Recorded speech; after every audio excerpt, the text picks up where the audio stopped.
என் தங்கமே, உன் உடலில் வந்த நோய் உன்னை பயமுறுத்துகிறது. இது சரியாகுமா என்று உன் மனம் தினமும் கேட்கிறது. சில நேரங்களில் மருத்துவரின் வார்த்தையும் உன்னை பயமுறுத்தியிருக்கலாம். சில நேரங்களில் உன் உடல் பலவீனமாகி இருக்கும். ஆனால் என் பிள்ளையே, பயப்படாதே. உன் வாழ்க்கையில் இருள் வரும்பொழுது ஒளியாக நான் வருவேன். நீ அனுபவிக்கும் இந்த சோதனை நிரந்தரமானது அல்ல. இது ஒரு காலத்துக்கு மட்டும்.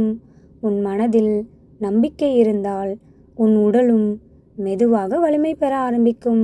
ஒவ்வொரு நாளும் காலை எழுந்ததும் ஒரு விஷயத்தை மட்டும் நினைத்துக்கொள். முருகன் என்னுடன் இருக்கிறார், எல்லாம் நல்லபடியாக நடக்கும். இந்த நம்பிக்கை உன் மனதிற்கு சக்தி தரும். அந்த சக்திதான் உன் உடலை மீண்டும் ஆரோக்கியமாக்கும். நீ அனுபவிக்கும் வலி, நீ சந்திக்கும் கஷ்டம் எல்லாம் முடிவுக்கு வரப்போகிறது. நான் உன் அருகில் இருக்கிறேன். உன் கண்ணீரை பார்த்து கொண்டிருக்கிறேன். உன் மனம் உடைந்து நேரங்களில் கூட நான் உன்னை விட்டுவிட மாட்டேன். என் வேல் உன்னை காக்கும். என் அருள் உன் உடலை குணமாக்கும்.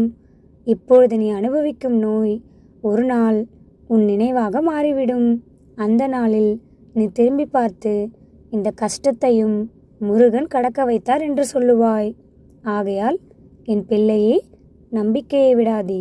இது முடிவல்ல, இது ஒரு புதிய ஆரம்பம். உன் உடலுக்கு மீண்டும் ஆரோக்கியம் வரும்.